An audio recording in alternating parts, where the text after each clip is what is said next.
Yay! Amazing. I'm so excited.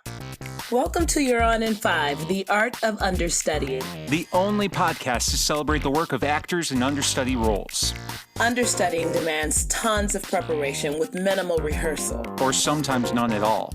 But it can end in triumphant glory. In these conversations, we will amplify the diverse voices of actors who have understudied. We want to hear about the actor's technique, experience, and journey. As well as whatever's on our mind that day.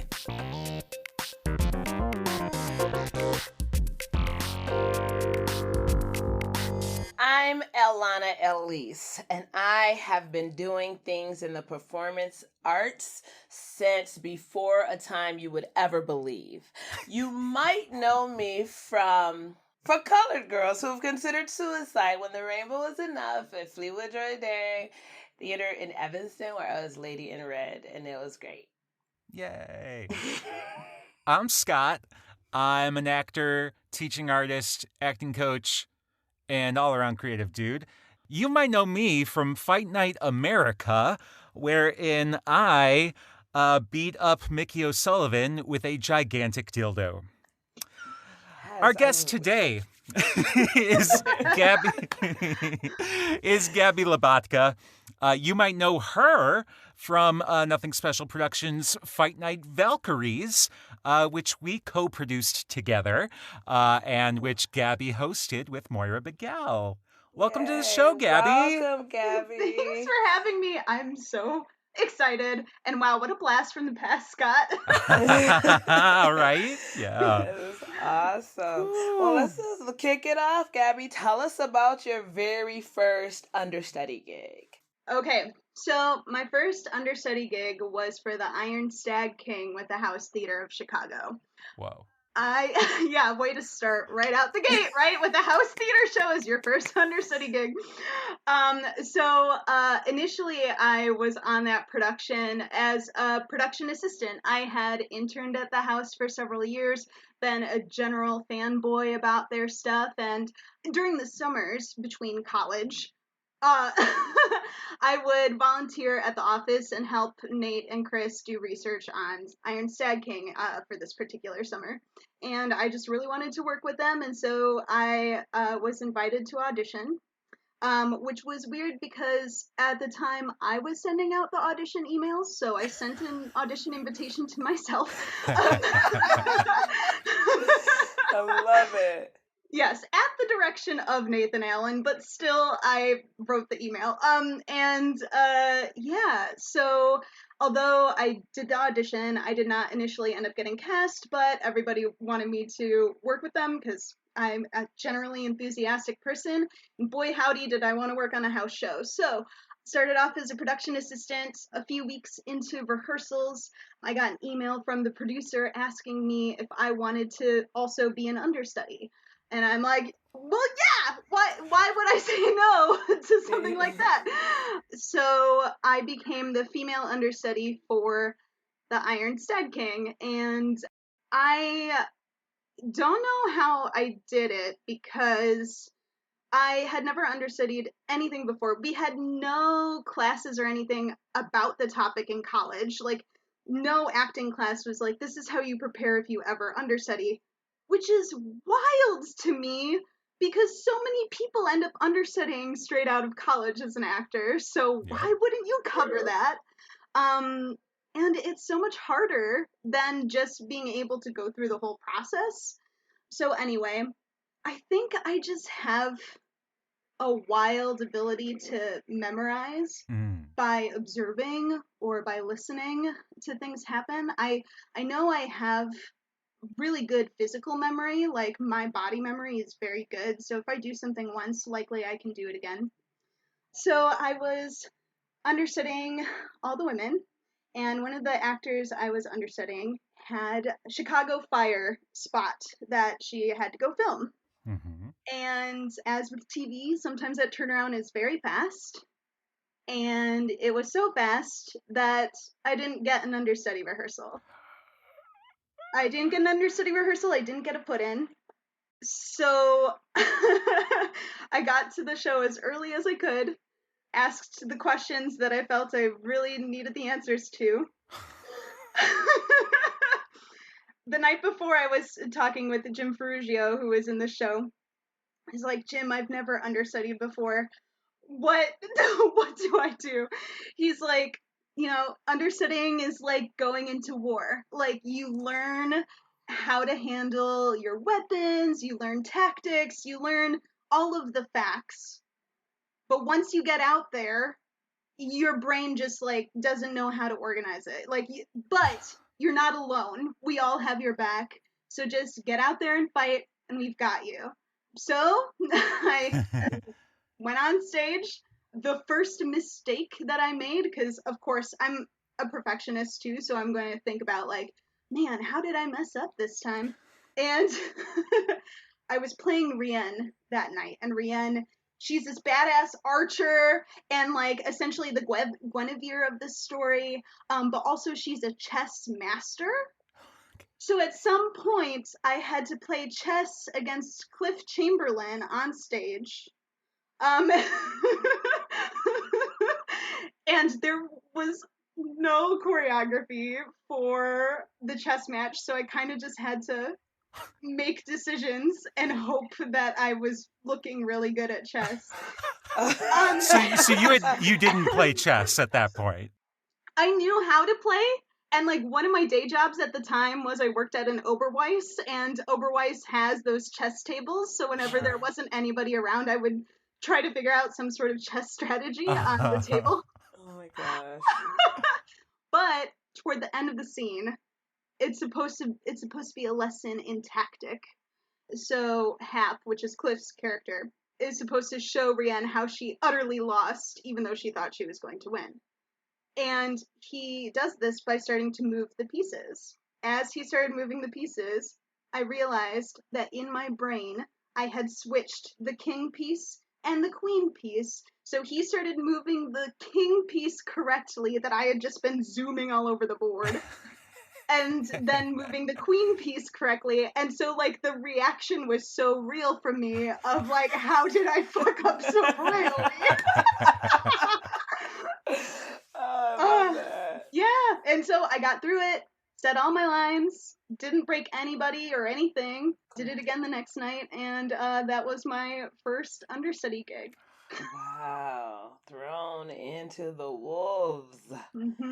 But sounds That's like you amazing. fought. I love the war analogy, especially in that moment, like that, because it kind of jerks you into a frame of thought that's just like, well, this is what it is. Like, I don't need no cushy kind of pep talk. Like, this is war. All I can do is fight with whatever tools I have in this moment is all I got.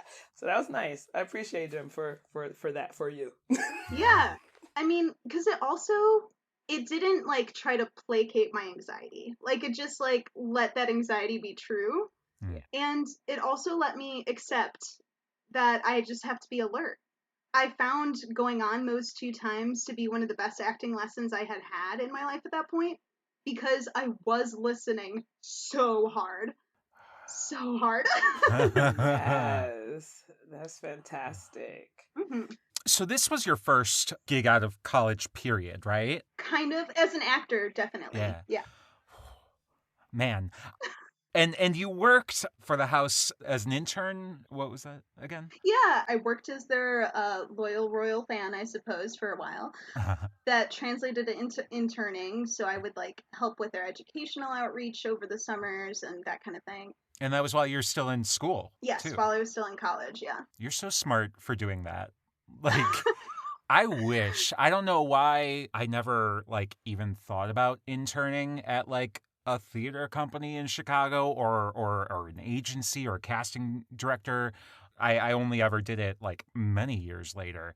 And yeah, it's such a good experience for kind of getting to know like the business and just like what the people who are going to hire you, what they're dealing with. And that just totally like makes you like, oh, okay, they're just regular people. They're trying to fill a role and I'm here to help them. Yeah. Boom. Yeah. Yeah.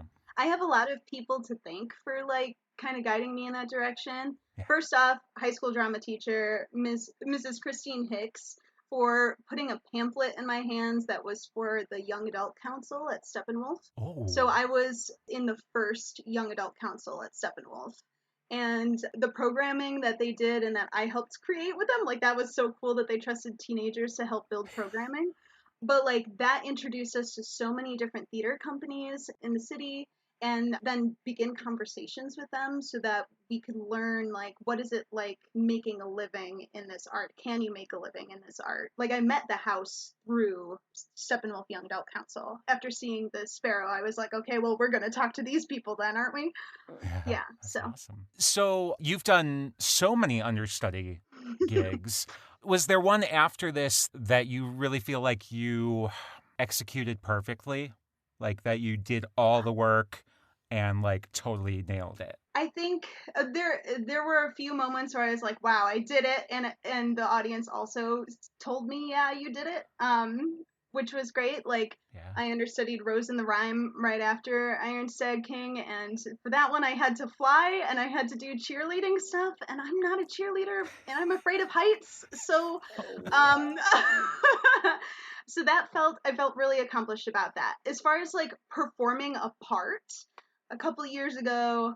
So Peter and the Starcatcher is a show that I've been involved with several times. The second time I worked on it, I was cast in it, and I was also an understudy for 2 tracks. And I had to go on one day because all of the understudies were internal. So like almost every single person who was on stage was also understudying another track. And so what happened was the person who played Smee had to go out, and so the person who understudied Smee was playing Ted, who I was understudying, and then so then it was just this huge chain reaction. I don't know. I don't advise using only internal understudies. I don't understand it. Like, I don't understand why that's a thing, and I refuse to do it. Thank you for refusing to do it. Like, I don't get it. I mean, budget constraints, I guess, but like, it seems like so much more stress to have to shift the entire cast, right? Because of one absence. Yeah. Like, that doesn't make any sense to me, you know? And then the converse of that is having externals, but they're understudying, 2, 3, 5 people, which is also not great, so like we just gotta find some balance. Maybe one person understudying 2 people is probably the max that I would ever be in favor of. It's a lot, and I don't think that, what I hope is that people listening, because this isn't the first time we've talked about this, come to understand that that's unreasonable pressure to put on individual human beings in this world. Like, it's just too much. And we have all the, these thoughts about our art and what we're willing to do and what we should be willing to do and what we accept and cater to. And it's like, later for that. This is nonsense. Internal understudying is garbage unless there's a chorus. Right. If there's a chorus, maybe I could, wrap my mind around that, but I gotta see the details, like, yes. It's too much. I can't handle it. Yeah. When you were doing that, how did you like keep straight, like, because there's a few dance sequences in Peter and the Starcatcher, right? Yeah. And fights too, right? Mm-hmm. So how did you kind of keep those tracks straight? And once all the other understudies were in, like, how did you keep them straight? Like, knowing who you're supposed to be talking to, like, if they were a different person. Yeah, so I think why I felt like I nailed this particular one, even if it was under the wildest, chain reaction of understudies, is because I memorized the show. Like, because I was already in it, I already, the rhythm was constant. And even though everybody brings their own rhythm to different parts, like, once the show has the rhythm, and even if you have to shift, you're at least familiar with that heartbeat. And so if you fall in line with the heartbeat, then you don't get too lost. When it comes to the fights and stuff, I was the fight captain of that show, so I already knew all the fights by heart. And I knew how to adjust when that was necessary for other people. Yeah. So for those of you who are listening who didn't look up my resume, I am also a fight choreographer in the city. So like fighting is, again, movement is very easy for me to memorize. So that part wasn't too hard. Same with the dancing. The choreographer for that production was Brian Arzel, and he wanted me to be the dance captain, but I had already been claimed to be the fight captain. So anyway, it was chaos in a lot of ways. Like, there were some moments where we had to be like, okay, that just won't happen in this show. Whether it was a dance piece or a puppeteering moment. I ended up having, in my one part having to shift over, I ended up having 3 people having to pick up the pieces of my part. Like, one person did the character that I played, because it's Peter, so sometimes you're like a character and sometimes you're chorus. So one person fell into the chorus bit. Another person had to fall into my 2 puppeteers. Like, it had to be split into 2 puppeteers because I had become all of the animals over the course of rehearsal. So I was the cat, I was the bird. And so people had to figure out, okay, who's going to play the cat? Who's going to play the bird? Because now suddenly I was playing Ted, so I was on stage the entire time and could not also puppeteer this cat that I had a relationship with. So, yeah. That's just the funniest sentence I've ever heard. I had to puppeteer this cat that I had a relationship with. I love it. Yeah. So everything kind of shifted. And how much time did you have to kind of like break that down? Like, oh, somebody needs to do this thing. Somebody needs to do that thing. How was that process? If there was a process. That's a good qualifier. I had, when I was developing my track, I would highlight my script in different colors so that I could easily tab it. Just because, and that's just, being organized is such a great skill for picking up whatever you need to pick up. Especially understudying, and especially when you're understudying multiple tracks. Oh God. Yes. Just like every character has a different highlighter color that coordinates with a tab marker, all that kind of stuff. So I had taken pretty decent notes. Then the director had set up a meeting with me and the 3 people who were going to take over my bits so that I could give my notes to them. And I didn't like handwrite and then like print and hand it over. I like stepped through the script with them. But yeah, I wasn't like paid additionally to have that meeting to then transfer my knowledge over. Like, the company that produced that particular production did not think ahead. I mean, they had a whole chain of understudies, so I really don't think they thought ahead as far as like what happens if somebody goes out. So I was grateful that the director facilitated that meeting just so that everybody could feel confident when we did have to do the chain. But that meeting happened a few days before the show, and none of us got a full rightful put in, which is wild because there were people going into lead parts that did not get a full put in. So. Yeah, that's bananas. But it leads me to want to ask you about, since I have just recently learned that you have understudied a lot. Talk about a time that was a little less stressful, where you did get ample rehearsal time and felt supported by the production team and such. Hopefully, you have such a story. I do. I have. Okay. I have 2 little ones. I think the thing about stories is that we hold on to the ones that have the, like, we want to share the ones that have the mass conflict and the mass chaos that we then had to overcome and problem solve. Especially as understudies, we are professional problem solvers. Like, that's what we're getting paid to do, is solve the problem of absence. So 2 of the productions, the first one I'll talk about is We're Gonna Be Okay at American Theater Company. We had, understudies were welcome at every rehearsal. Our contract also outlined that there were a certain number of rehearsals that we had to attend. Because I absolutely loved the environment that Will Davis had created and everybody that was working on the show, I went to as many rehearsals as I possibly could, just because everybody felt welcome there. And they had very clear understudy rehearsals that our stage manager, Katie Clemmy, then helped us all like organize and prioritize what did we want to go over, what was the most useful for us, all that kind of stuff. So like, that's stage managers, when they're thinking ahead too and they're supporting us, that makes for the most joyful experience. Same with understudying at the Gift. I understudied Wolf play at the Gift, And that was a really great experience too, because I was supposed to be playing a champion southpaw boxer, and I knew the fight choreographer, and so I made sure to attend every single fight choreography rehearsals, just again so I can memorize it with my body, whether I was shadow boxing in the corner or just observing. But also, they arranged for all of us in the cast to have like a month of training available to us. And so that also made me feel like I could get into the role and have the body of the role because I was consistently practicing every day because of that access. Yeah.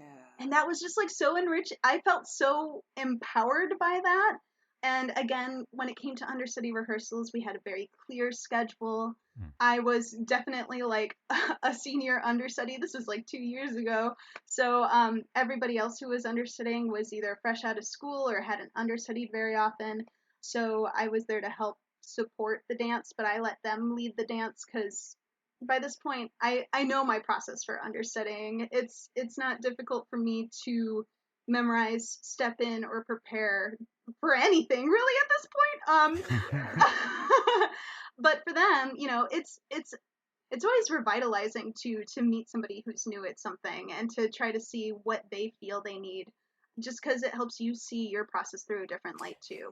Yeah, you can be sharing your information, but also there might be something they have that you don't know. Right. And sometimes just having a reason to go back to basics is just useful, because when we get comfortable and confident in our own habits and process, some of those things get buried, and it's nice to have them as refreshers, because you just may have forgotten, and there are ways that they can be used. So it's nice to have an intergenerational, even if it's experience, not necessarily age necessarily.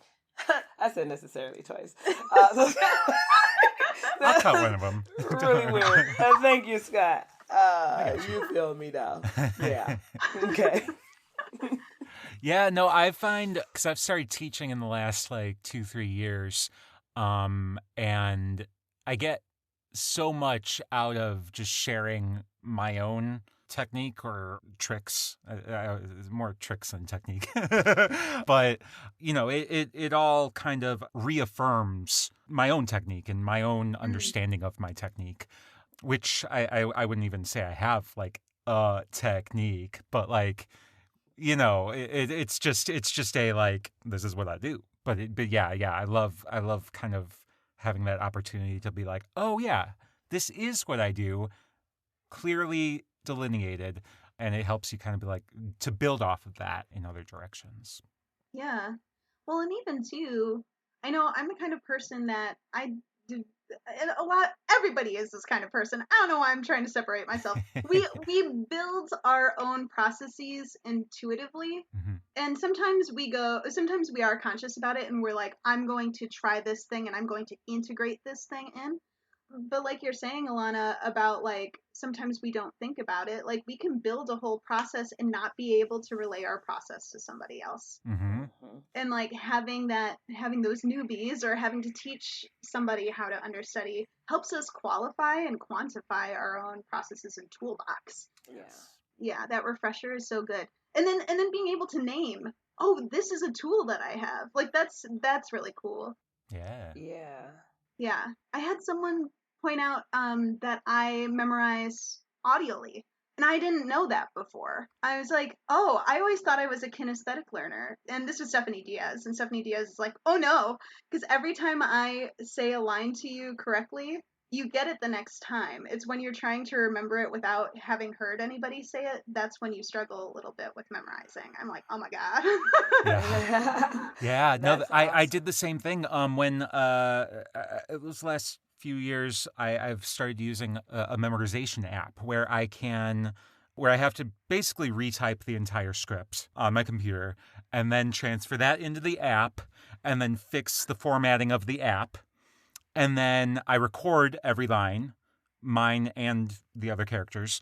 And then I'm able to listen to the whole thing, and the app allows you to take out your lines, so you just speak them and you listen to the other lines. And yeah, it was all about the oral hearing of it that I was like, oh, this helps me so much, and I never even realized it. And because I always did my best memorizing in rehearsal, but, that takes up other people's time a lot. So, as much memorization as you can do on your own and learning how to do that, I learned that so much through understudying. Yeah.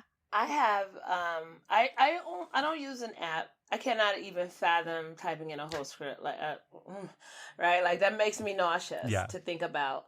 But as so far, I'm getting up in age. So far, if I have ample time, my method is generally just reading the script again and again and again and again, because that also it helps it sink in. It helps me know the full story, which allows me to listen in real time every time. But when I do have, when I'm shorter on time, or for some reason I'm struggling, I do record. I can record a scene minus my lines, but I don't use an app to do it. I just use my recorder, and I'll indicate the scenes. So if I have a short amount of time, or if I just find that it's not quite clicking, that's when I'll go to the recording, and of course use rehearsal. But like that, I stumbled on the fact that the repetitive reading was already helping me memorize. Like I didn't, I discovered that was a thing that was happening for me. And so then I leaned into it, and I love it because it has also helped me to be to always know where we are. No matter what if the lines are correct for my cues or whatever, like I always know where we are in the story, and then, can do whatever we need to do to continue. So that I like that gives me that.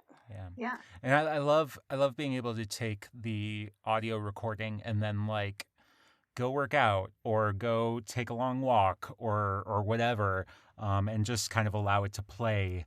'Cause I'm not a big reader. I don't love reading. So yeah. Gabby, you were about to say something. Oh, so I think it's really great. What I'm hearing too is we have Elana as a visual learner, we have Scott as an audio learner.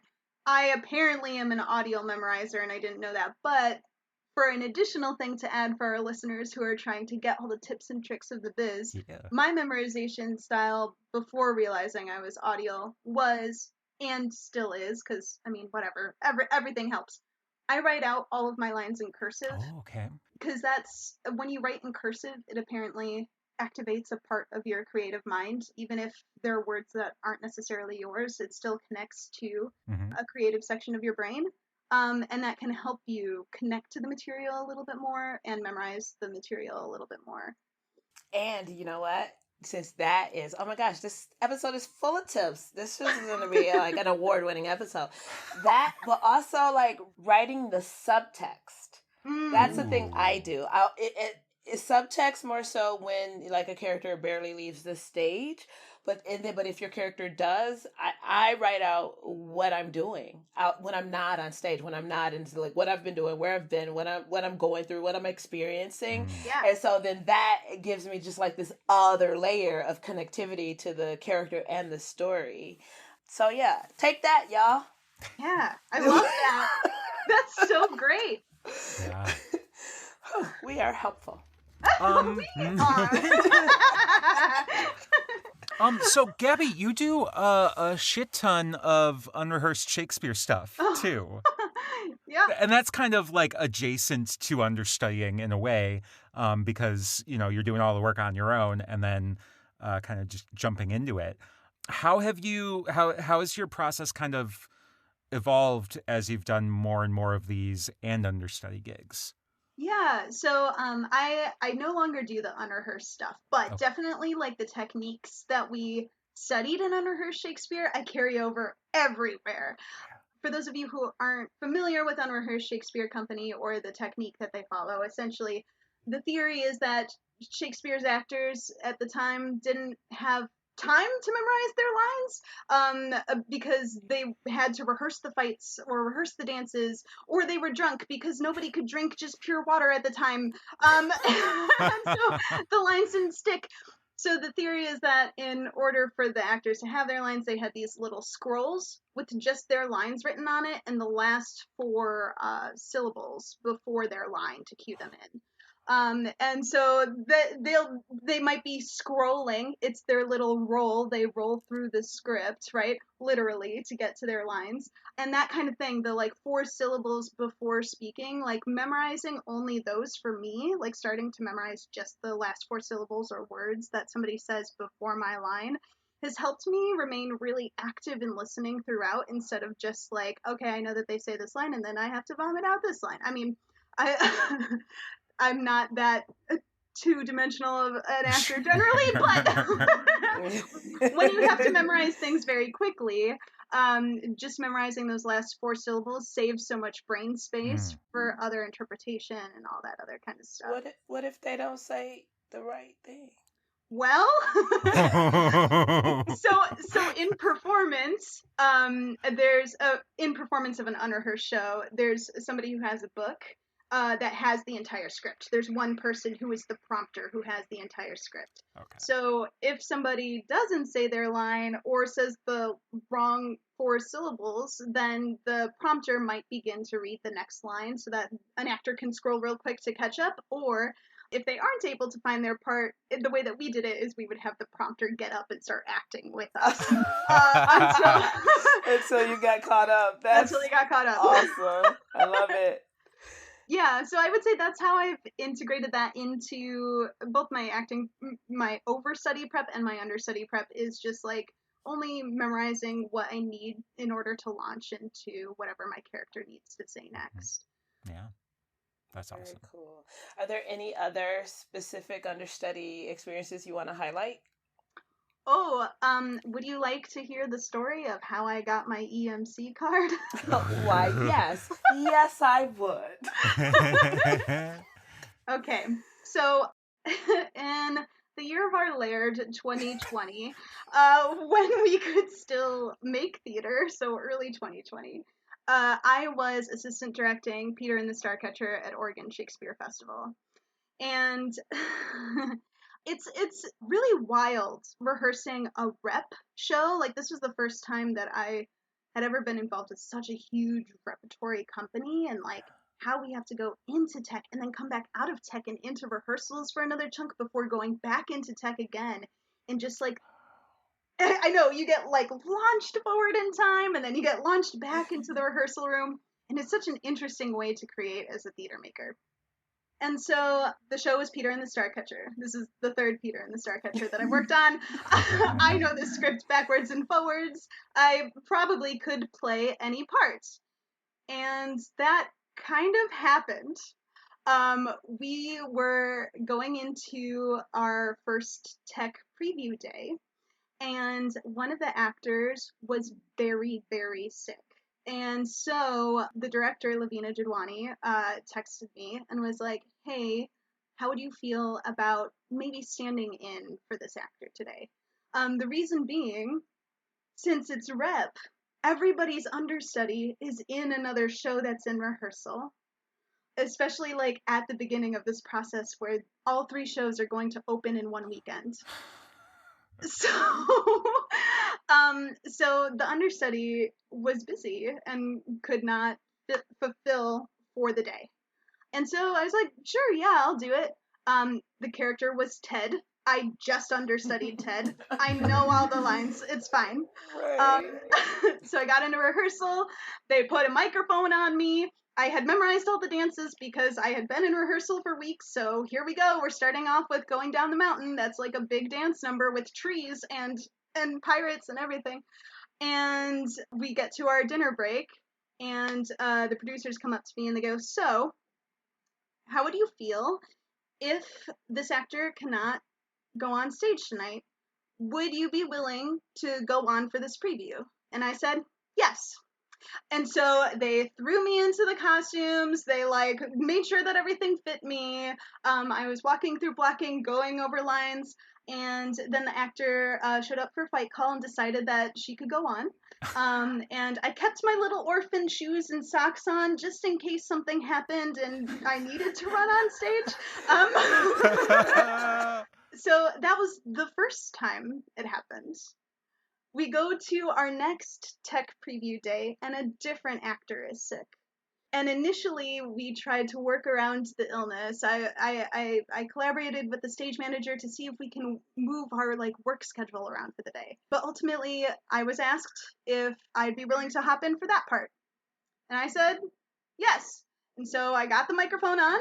Suddenly, I was playing Molly, who is the lead of the show, um, doing the Mermaid Dance that there is, where they're singing. Our version, they sung like Beyonce, so suddenly I had to be a pop diva. I'm like, oh my god, here we go. This is amazing. They're again at dinner. They were like, "Hey, would you be willing to go on?" I'm like, "Yes." They're like, "Okay," threw me into costumes. This person was a very different body than me, so I needed to get a completely new costume on. Going over my lines, going over all my stunts. This was a stage where the back wall was raked, so oftentimes characters would jump or climb and slide down the stage. So now I had that to do. And that actor decided to go on for the preview. And at the production meeting after the show, the producers were like, "Thank you for all your work. Please make sure to into the office because we want to make sure to compensate you for all that extra work that you did for us." I'm like, sweet, I love being respected, my God. Yes, right. Yep. And I go in and they ask me if I want to join EMC. And after years of understudying, I've understudied at equity houses, but they're always at a tier that doesn't include understudying as a part of gaining points. Mm-hmm. So they essentially gave me a swing contract for what I had done, and I finally had enough points to go EMC. So wow. I was not scheduled to be an understudy for that part. Right. I know that show backwards and forwards, but I attribute the ability and confidence to say, yes, I can do that. 2 years of having to be just ready for anything. Understudying is such a magical launch pad to be confident in your creativity and your ability to perform. Mm-hmm. That's so true. I have to say, because I need the listeners to know this, because as hosts and interviewers, we should have a certain amount of prep, and Scott does that. I don't, as we talked about at the top. But I'm saying that because I want the listener to know that I didn't know anything that you were going to say when I said, "Do you have anything else about understudy?" Right? Because it told after the story that you gave, it sounded like I was just prompting you to tell that story. You know what I mean? Yeah. And I'm just like, no, I was just asking, and thank God I did. Because I don't know how we would we don't have any specific questions that would have gotten us to your story that you just told us. And so I'm just so glad that we just opened it up, and there it was, and that is fucking fantastic, and I am so delighted. Scott, please talk, because I have to shut up for a second. I guess I just have one follow up for this one is did you ever go on? And did you end up staying there for the whole run? Because you might have gone home if you hadn't done that. Right. So, no, I didn't ever end up going on. What happened was we opened the show on March 10th. Oh. Of 2020. Yep. But also I was scheduled to fly home. Okay. I was asked if I could stay just in case until the other understudies were able to have, because that show ended up being so physical and it required so much prep for that particular show. So they had asked me if I would consider staying until they were able to get the understudies as confident. But I was unable to do so because I had a contract in Chicago that I was supposed to start that week. And then the pandemic shut us all down. So I think that show ended up having four or five performances total before having to be shut down, and that was an anticipated 9-month run. So. Oh, right, because they do rep. Oh. Yeah, they do a year-long rep. So that's 3 shows that they had to close all at once. Mm-hmm. Oh. Yep. That's heartbreaking. Sucks. Since that happened and we went into mentioned the pandemic, Gabby, would you be willing to talk a little bit more about your newfound relationship to music? Generally, my relationship to music is probably the weakest corner of like my artistic practice. When I was in high school, musicals, I would get bullied by the other chorus members who were in choir year round, and they got under my skin enough that I started to believe that I could not sing. And so like whenever I audition for a musical, that is automatically the worst because I start judging every single moment of it. So I don't feel very successful with my musical auditions. Over the pandemic, my relationship to music has grown. It still hasn't gotten to the place where I would like it to be, but I've been listening to a lot more music. I have cultivated deeper relationships with people who are musicians, and sometimes I am gifted with being shared some of their music and process, and I am invited to like share my responses to the music, and it's opened up because again, I didn't know that I had so much talent in my ears. Um, like they'll ask me what are some of your impulses and what are some of your feelings from this, and I'm able to like describe very clearly how the song makes me feel, but also I'm starting to be able to say, when I hear this chord, I found myself humming at this tone as well, and like starting to connect to singing in a compositional way. Yeah, it's starting to make me feel more confident in that particular aspect. If we didn't have the pandemic, which there's nothing good about this pandemic, but we have to like hold on to the bright spots occasionally just because we're human and we need hope, god damn it. And one of those bright spots is starting to feel more confident in singing or producing music. So I wouldn't have had the time to do that if I was still hustling the way I was hustling before 2020. So I'm grateful for that space, I suppose. Yeah. I'm grateful too. Scott, the question I had posed to the public was just tell me something you love about yourself that has nothing to do with what you do for a living. Oh, okay. And yeah, so I was very, very moved by. Yeah, and I can definitely relate to the musical theater thing because, you know, that I mean, there are some very specific types of people who are in musical theater, and it can get very competitive and very technical if you are a musician at that level, and that is very intimidating for those of us who consider ourselves actors who can sing. And I imagine it's intimidating from the opposite way too for singers who can act, that they feel intimidated by like actors who can sing. But yeah, it's a weird thing because it can tamp down your passions because you're thinking about, you know, your self the things that hurt, vulnerabilities, your vulnerabilities, Things that hurt. the things that hurt. Yeah, so that's awesome that you're working on that. When I was 14, I was told by a director, I auditioned for something, and I was told if we go with acting first, I'd be cast, and if we go with singing first, And I didn't sing in an audition again until I lived in Chicago in my 30s. Now, I did sing in shows, you know, because in Detroit I did Second City. I wasn't on the main stage, but I had to do some stuff there. And there were always songs. And I sang in choirs, but I was like, well, you know, I'm never singing on stage. It was very sad. And the first time I sang in an audition here, it was like an out-of-body experience. Not in necessarily a joyful way, but in I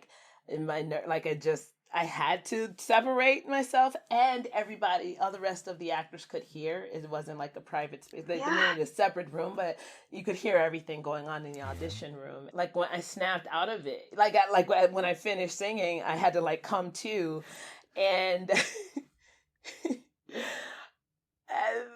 called me adorable. Oh. And mind you, I'm in my 30s, and I don't know what is that adorable because you thought you could sing and you went ahead and you did, you know, or did you actually enjoy myself? I have no idea. I got a call back. I didn't get cast, but I did get a call back. But you know, I had to do it to even be willing to ever do it again, you know. And I've done it since, and I've had some coaching, and I've grown into my voice, honestly, thanks to karaoke. Like, because I will karaoke, you know, to the end, I don't care what nobody say, you know. But like, after having some specific coaching with my voice, I've really grown into it, and I know what it is and what it can do, you know. And I would still never be like, I'm a singer, but I have a certain amount of confidence, which was really the main thing all the time, you know. Like, my voice has never just been shit, but I make it shit by shaking because I'm so terrified to be singing. So I've come quite a ways from that 14-year-old in that audition room. Yeah. What a really mean. Weird. It was very mean. Like, why? I know hurt people is like the old adage, but like, why does a grown ass person need to hurt a 14-year-old that way? What is that about? And also, just like the robbery that happens with that. I mean, scarcity mindset hurts all of us. Like, I think that's what makes people like Scott that you were talking about, the people getting so technical and so like harmful and hurting us in the vulnerable bits. I mean, that comes from that scarcity mindset of if you're here, then it might not be me. So let's try to get rid of the competition, right? And so, oh God, it hurts everybody. Yeah. I'm looking forward to hopefully feeling confident to start auditioning for musicals again, because my God, I actually love musicals. Yes. When I have understudy nightmares or the actor's nightmares, they're only around Seussical. Like, they're not around they're not around Shakespeare plays, they're not around so Williams. funny. It's literally just Gabby, you're playing Horton tonight. Why am I playing Horton tonight? Wow. I've never walked into this theater before. Well, you've been our understudy, so you're going on for Horton. God. That's amazing. Have you done Seussical, or is it just like... I did Seussical my senior year of high school, and I have a weird complex around that too, because I had been called back and called back and called back for what's the Gertrude McFuzz, and that was while I was still like being bullied by those other girls. So the fact that I got called back so far for Gertrude, and then I ended up being cast as Thing One, which isn't even written into the show, but I had such a fucking blast playing that part. It wasn't until like a decade later that the director of that show, whom I love very much, shared with me that the only reason that she didn't cast me as Gertrude is because there was another girl who was the same height and shape and coloration as me, and she wanted to include the things that she created apart from me instead of me playing the lead in a musical. Perhaps that would have prevented whatever complex from forming. I was like, oh my God. So I think that's where the relationship with Seussical nightmares. I see. Yes. Oh, wow. Boy. All right, it is time for the hustle.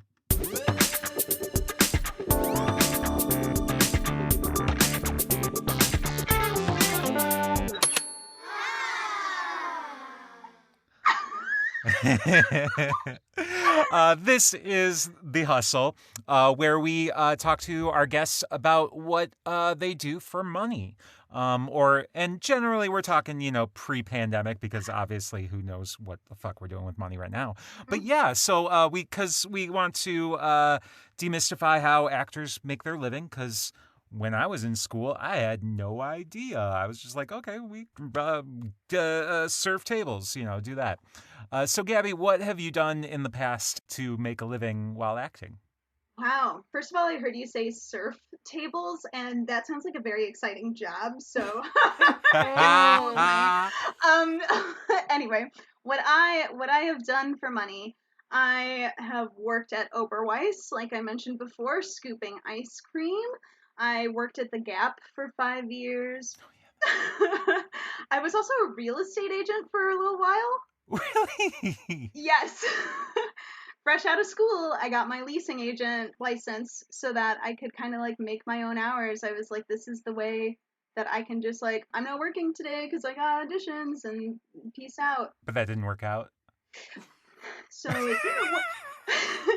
So like the scheduling thing did work out. All Like right, I yeah. ended up being cast in the movie Divergence during that time. And so Nice. I'd be able to like I was just like an extra, a core group of extras, like Yeah. in the Dauntless section. If you're a fan of Divergent, you can see me like 4 or 5 times in the film. Sure. But I was on set a lot, and so I could make my own hours for that, which was fine. Yeah. But I'm too empathetic of a person, I think, to work in real estate, because during certain seasons, there would not be as many people that are searching for housing, and also like, capitalism really fucks over a lot of people, and some people might have been evicted or might have bad credit. And when you are a leasing agent, like, that is a part of the formula of, do they get approved for their apartment or not. And I remember a few times there were people that were not able to pay their electricity bill or something like that, and that one bill is what prevented them from getting a home, and them blaming me for it. And I already felt horrible because there's no reason why somebody shouldn't have a home. There's no reason. Yeah. And then it was just compounded by the fact that I was helpless in the situation. Like, there's like, I could try to, get co-signers and stuff, but some landlords only go so far with that. So it was bad for my heart. So I said goodbye, Chicago apartment finders.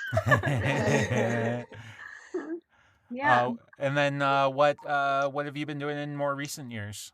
I work as a standardized patient. Oh, cool. Yeah. Which is like fun because you are acting. It's just in in front of a very small audience that's trying to learn something from you. Yeah. So that's pretty cool. And I still work as a standardized patient. I've been able to work during the pandemic because of it. So otherwise, a couple of years ago, I had made the leap and decided that I was going to make my money by making theater full time. So I still kept the standardized patient job because it's fun, and also it is more guaranteed income, I suppose, than the hustle. Yeah, so I mainly pay my bills, I should say. I work all the time as every different kind of artist that I am. But I pay the bills with fight choreography and intimacy choreography and teaching workshops for intimacy choreography. Yes.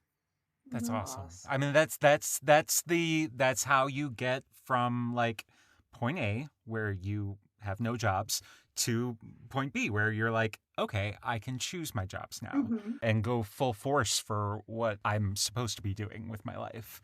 And that's an awesome moment to find yourself in. Yeah. What were you doing before you kind of decided to make that jump?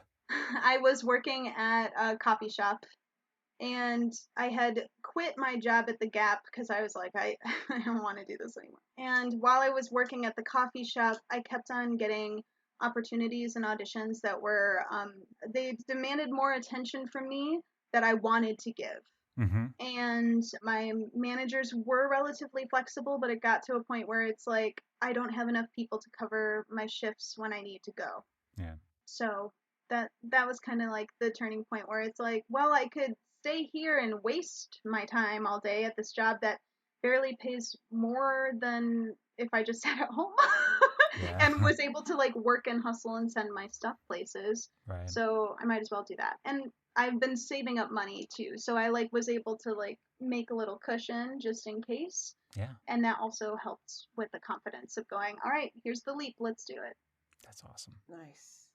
Cool. All right. I think it's time for a break. We'll have more with Gaby Labotka. Yay. Yes. Okay, cool. You gonna play the music?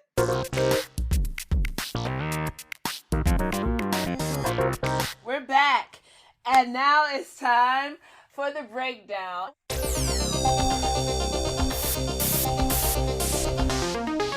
So our question this week, Gaby, it's weird because of everything you said so far. I'm very interested if you have something. What we're looking for is like this oh no moment where just like, you sounded so well equipped that any oh no moment in your life has just been like, I got it, but think hard before you hone these skills that made you invincible. Just an oh no moment that like you freaked the hell out or whatever before you got yourself together. Anything. Yes, I've had a few oh no moments. the first time I worked on Peter and the Starcatcher, wow, that's number 3. We got all 3 into one episode. The first time I worked on Peter and the Starcatcher is directed by Lillian Brown. I was understudying Molly for that production, as well as Captain Scott. And we were in tech. The actor I was understudying suddenly had something happen with her body where she could no longer be like on her feet for some reason. It was very scary. And for the rest of the day, they asked me to be her body, but she was going to still say the words. But because it was very close to opening, I started to get that oh no feeling of I might have to open this show. Oof. And like, as exciting as it is on one side of the coin, like to be able to like do the show, like that is a certain kind of excitement. I also don't want this person to be sick or injured in this way. Like that is such a, it was scary to witness. And also I was not prepared. Like that was the first time I worked on Peter on the Starcatcher. Although I went to rehearsals as often as possible, I was not 100% memorized because we were still within tech. And so that was one of the biggest oh no moments.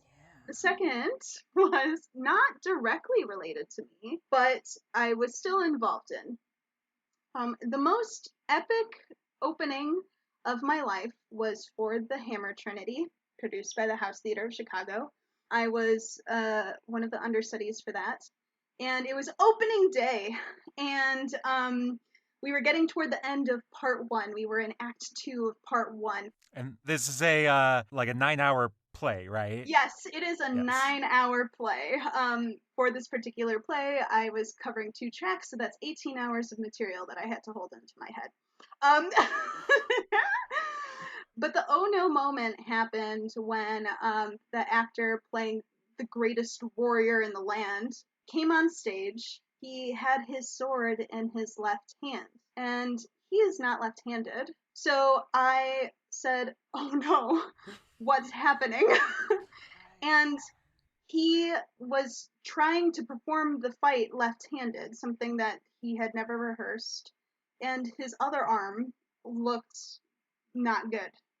And what had happened was earlier in the show, he had dislocated his own arm and was trying to get through the show.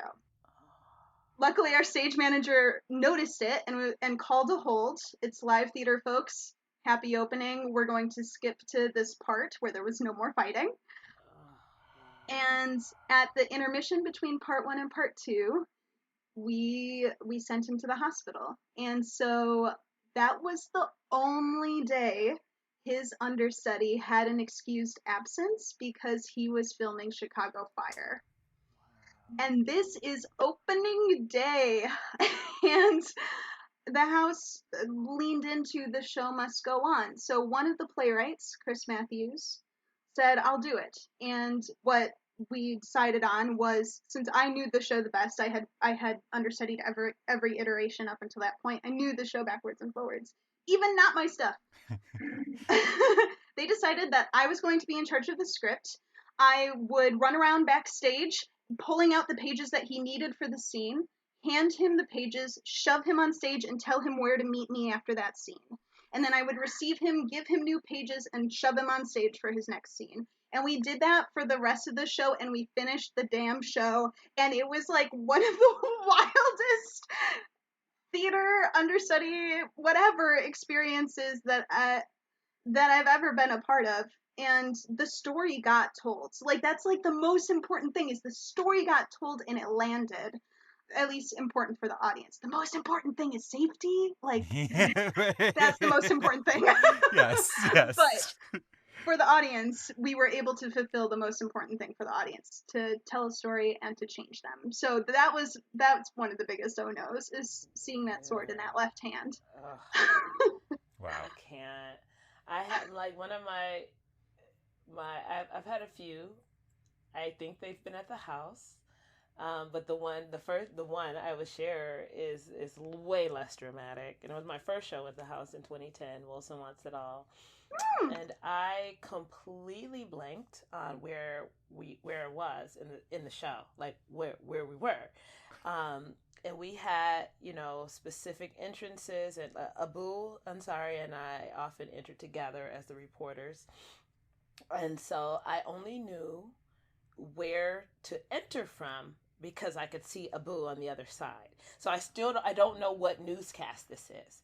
And like from places, because I think this was the top of Act 2, from places to hitting, like, I don't know what newscast it is. So that I see him, I'm like, okay, well, there's where I'm supposed to be, because I'm always across from him, one way or another, diagonally or straight.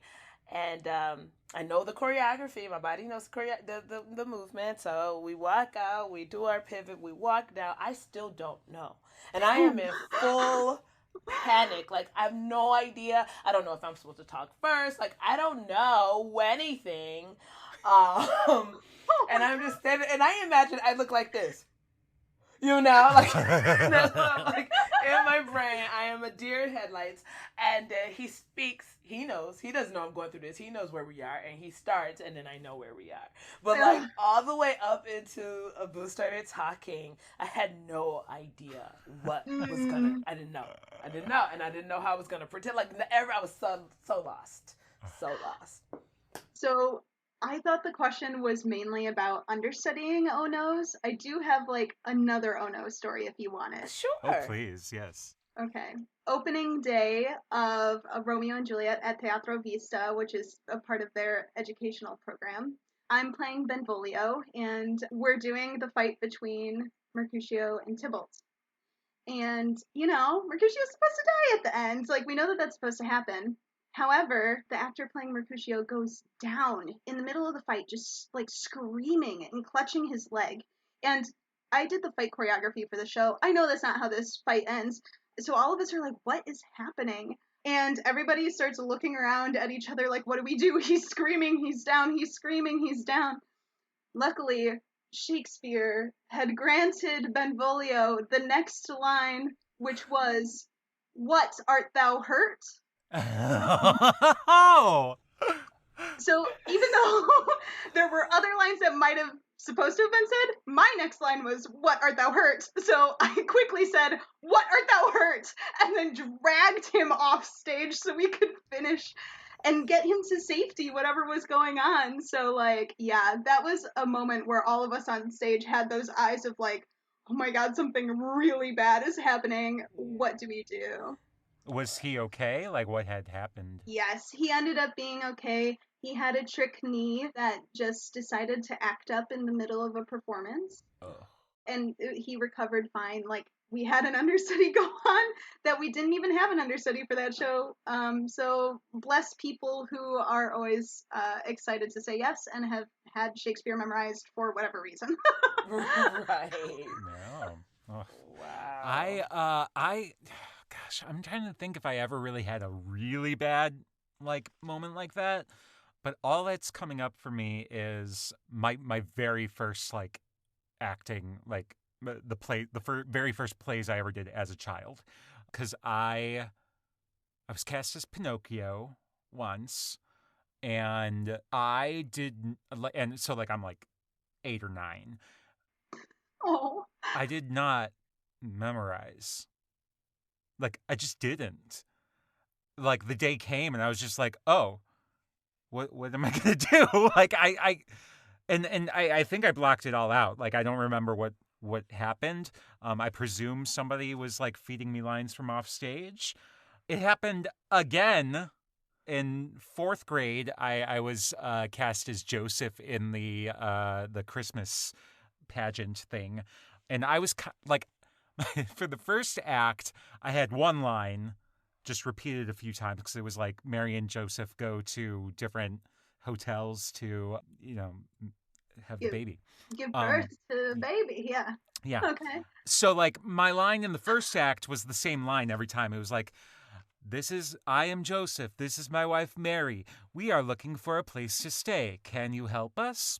So I had my first act down because I did that 6 times. And then the second act comes around and I have like a lot more lines. And again, didn't memorize them. I don't know. Like, I don't understand now why I did not do this. And I don't come from theater people at all. So like they didn't really have the understanding that like you have to prepare like that. So yeah, I just at this point I hope that there's no video of that show I or hope there Pinocchio for that is. matter, right? Me too. Actually, you know what? I would it would be interesting to watch. Yeah. Bonus content. Yeah, exactly. Right. But yeah, I can't think of anything else that was just like disaster for me. I know there's one time I saw a show where the show stopped and an understudy came in, and that was Sweet Charity. It was actually their pre-Broadway production with Was that when Christina broke her foot? Christina Applegate. I was there that night when she broke her foot. Yeah. Yeah. So she did the first two songs, and at some point in those first two songs, she was like dancing around a pole or like took a jump up on like a water fountain or something like that. And at some point during there, she broke her foot. And as far as I could tell, she kept on going through the song, but then like there was a scene change and we were going into that really what was like the Circle of Life or what's the name of that song that in the movie Oh yeah, I think it is Circle of Life, and the Circle of Life has a terrible beat or whatever it is. yeah Feel yeah the that rhythm one in your yeah finger. the Oh, yeah it's yeah Rhythm of Life. Is it Rhythm of Life? That's right. Yeah. There we go. Yeah, Circle of Life is the Lion King. Right, Yeah, that's why my yeah. face was like, Yeah. And actually, that's not it. now that I'm thinking about it, it wasn't even that song because that song comes in the second act, I think. It was like the fugue, the rich man's fugue. It's a big dance number. They stopped the show. I think they brought the curtain down. The stage manager came over the god mic and said, "We're going to take a 5-minute break. One of our performers has injured themselves. Please sit tight." Yeah, and then it turned out to be Christina Applegate who had broken her foot. The understudy went on. She was fucking flawless, and got a huge applause at the end. I mean, and she was so she was opposite Dennis O'Hare. Oh my god. So like. And I mean, understudying Christina Applegate, it's huge shoes to fill. So that was a really awesome experience. And I mean, what was that, like 2005? So I was still in theater school. And so to see something like that happen, it was just like, okay, live theater. Here we are. That's Broadway. Yeah. Any other oh no moments? I can't. Yeah. I might have suppressed a lot of them. Right. I know. I'm like, I've said enough. We've plumbed those depths enough. Cool. All right, that means it is time for props. And this is when we give shouts out to actors who have understudied in the past that maybe we worked with or who understudied ourselves or that we saw understudy. We can also shout out to stage managers that we love or assistant directors who really helped us out with any particular understudy gig. So who do you want to give some props to, Gabby? There are so many people that I've worked with in my life that deserve props. Oh my god. The first person off the top of my head is Matt Edmonds, who was one of my fellow understudies for the Hammer Trinity during the Chicago run. And I want to shout him out because one of my friends, Chris Walsh, who was playing like Abraham, the father type figure that was leading the young hero or whatever, he had a planned absence. And his understudy earlier on in the run was not prepared for the few times that he had to go on. Like he just didn't memorize his lines and he didn't know what was going on. I don't think he knew how to understudy. Yeah. So in order to make sure that, because these were like the final couple of shows, Matt, who was understudying the younger men characters, was asked if he would be willing to maybe hop in for Chris. And Matt rose to the challenge. Like, he did not look the part. He was a small boy who's trying to play this big booming man, right? But he memorized everything. He was ready to go on his fights and his choreography and his blocking, even though just the week of that performance he had been asked to do this. And he put so much love and so much of himself into that performance. I found myself crying at the end. even if, he didn't necessarily match the typing, he was probably 20 years too young for the part. He still told that story with so much of himself that it was just really moving to watch. So, props to Matt Edmonds for saying yes to a challenge he didn't even have to take and then knocking it out of the park. Yes. Yay, that's awesome. Oh, that's what you get with understudies. They're either gonna knock it out of the park or die in flames. Oh, yeah. That's it. Those are the two options. That's all. That's all you got. That's it. One or the other. I am going to give some shouts out to people we worked on Fight Night Valkyries with, because that still is such a wonderful experience in my heart. I still have the poster up in my room. Because that fight night, we really wanted to focus on female fighters and female stories, and I think we did an awesome job. And our stage manager, Guinevere Figueroa, was instrumental in that. She always had an awesome attitude and went with anything that we threw at her. And Moira Begal, because she is a kick-ass woman. She co-hosted the show, and she's an awesome understudy in her own right. Oh, yeah. And I've loved her since we were in college together. So big fan all around. Elana, you got any random props you want to throw in here? Sure.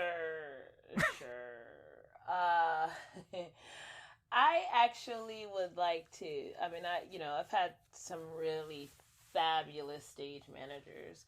There are two I want to shout out: Katie Adams and Brian DeGrange.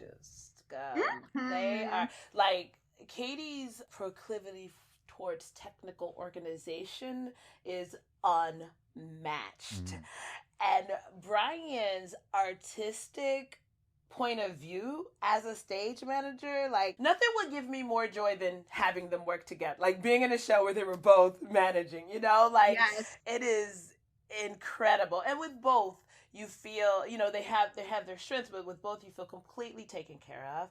You can like trust what they're doing, and like I don't know, I've never the experience of getting like show notes from a stage manager is usually just about like, hey, you did this differently from how we said it. Where Brian builds a room where you're not even taken aback by his artistic input, right? You're not ever like, what do you mean? What are you talking about? It's never like, it's not like it's a declaration where it's like, I'm the kind of stage manager who's going to give you artistic notes, probably. Like, that's not it. But the environment that he cultivates just has you open for that and ready and trust that, there's no level of like, power. It's like, let's all make this show as best as we can make it. Let's tell this story as solidly as we can tell it. And I adore him for it. And without Katie Adams, that first time we did United Flight 232, like none of us wouldn't have made it. Right. Maybe there was a stage manager. Brian, he did it later, but like based on her notes, you know what I mean? Right. Like it's just really like the two of them, they're incredible. Yeah. Can I add one more? Please, yeah. I want to shout out Isa Arceniegas. I have understudied her before for Wolf Play. And something that I really appreciated is that even though I was her understudy, she would consistently touch base with me, not just to like answer questions that I had about the character, but to ask me questions about the character. She was the kind of artist that was like, both of us are technically telling this story, and I want both of us to have some sort of hand in creating it. And so that sort of collaboration with the person that I was understudying is something that I had never had in that capacity before. And so I just want to uplift that I felt respected and empowered and like I was a collaborator and not just a backup plan. And that was really cool. That is awesome. I got chills. That's awesome. I know, right? Yeah. That's good stuff. Awesome. Let's go to what's next. Gaby, do you have anything to plug? Anything on the horizon that you're super excited about sharing with us? Next. I have the thing is, just as a lot of things are up in the air. Oh, sure. So, yeah, I'm looking forward to, I have some writing projects that I'm working on. Also, at the beginning of the pandemic last year, I co-wrote a piece called Groups of 10 or More People, which is an adaptation of Love's Labor's Lost, set during the COVID shutdown in Chicago. We broke it up into 2 parts. The first part, we made it through Zoom. We called it Isolation Theater, and we made it through Zoom, and you can watch that on YouTube now. The second part was intended to be a short film, and we recorded a reading of the script that you can catch on YouTube if you want to see how the story ends. But I hope that once everybody is vaccinated and everybody is feeling confident, that we can film that the way that we intended to this year. So those are what's next. I'm also starting a theater company. I don't know why I always bury that lead. I don't understand myself sometimes. But yeah, I'm starting a theater company. It's called Theater Alexandria. We don't have like one of those catchy slogans yet, Okay, but sure. essentially our goal is to create a new theatrical canon that uplifts people, especially from the BIPOC community and the LGBTQIA2+ community, and people of all abilities, in a way that I don't think is consistently done enough here in Chicago. So we're meeting at that intersection, and we want to tell the stories that have been erased from history and don't have enough platform in our current culture. So that's the big project. We just finished writing a draft of our bylaws, and that's where we are. That's awesome. Nice. Tell me the name again. Theater Alexandria. Cool. Where did you get that name? What's the story behind that? So, like, we had our mission and this wanting to produce a new canon of work. And something that has struck me is the conversation about how our stories have existed. They just have been destroyed or erased in some form or another. Yeah. And an example of that is the Library of Alexandria, one of the 7 wonders of the world. Who knows what stories were lost when that burned down? Who knows what stories were lost? And so our name is an homage to the Library of Alexandria, but instead it's Theater Alexandria, since we are focused on performance and not just the written text. Cool. That is cool. Who are you, just randomly, who are you working with for it? Anybody we know? Bo Frazier, they just graduated from Iowa with their MFA, and they're moving here, I think, next week. Cool. And Jessica Van and Deanna Dye. Wait, did you say Jessica Van? Yeah. Oh, we know her. Oh, yeah, we do, which is really funny. She's not mentioned a thing. Is it supposed to be hush hush? I don't think so. She's yeah, I mean, she's in the Inclusion Project. She's on the board of the Interrobang Theater Project. Jessica's about to get a text from me. This is really cool. Yeah. Yeah, I mean, yeah. Nice. Awesome. I think it's just young, so I don't think people know how to talk about it yet, which is probably why I buried the lead, is I'm like, I'm not sure how to talk about this, and then I just get the courage to bring it up. And you're in the very beginning stages, like very beginning, so it makes sense. Yeah, no, and I totally feel you, because that's how I feel about the podcast a lot. I'm like, oh yeah, I got this little thing that's going on. Working with amazing people, and it's awesome, and I love it. But it's not a big deal, So yeah, get that. All right, we're right about at the end, it seems. Is there anything that we missed that was like, oh, we got to talk about that? I don't know, because I do have a lot of understudies. Yeah, no, Gaby, I'm like, we could conceivably talk to you for like 4 hours. I'm like, I think that if you ever need another 2 hours material, 2. That's right. Yes. I got it. I got him. Definitely. I don't know. I feel like just something to, I guess, leave people with. Yeah.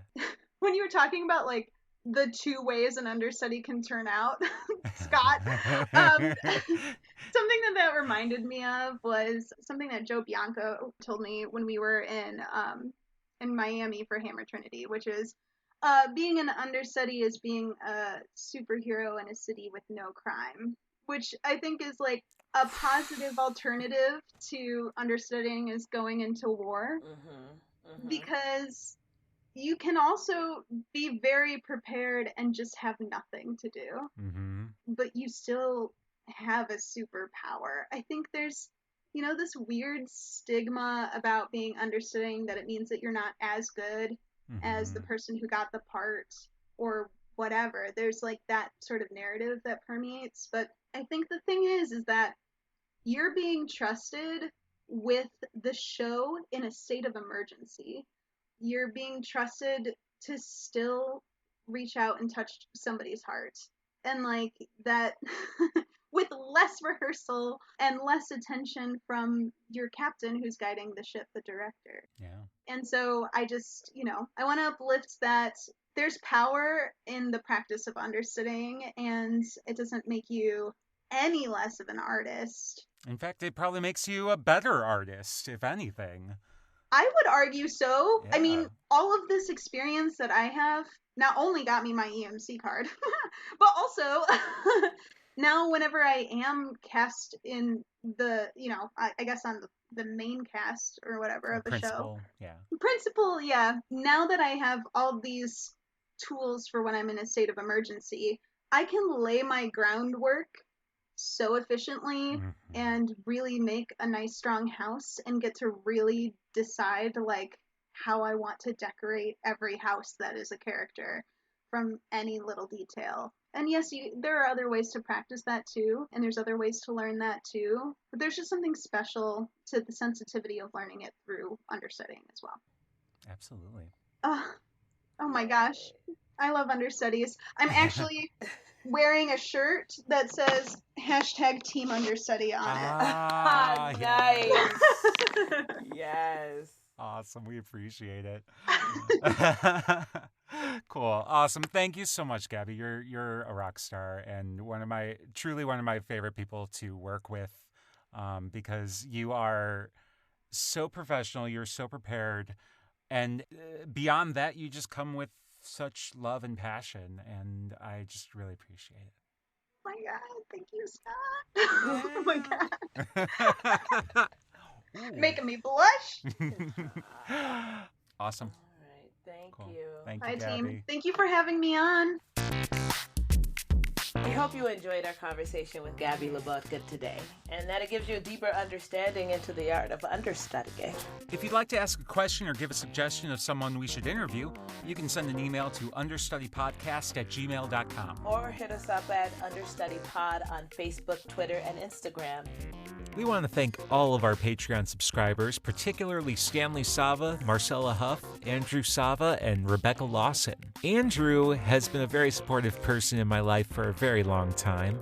He often comes down from Milwaukee to come see my shows. He listens to the podcast. He has a wonderful wife, Aicha, and baby daughter, Mina.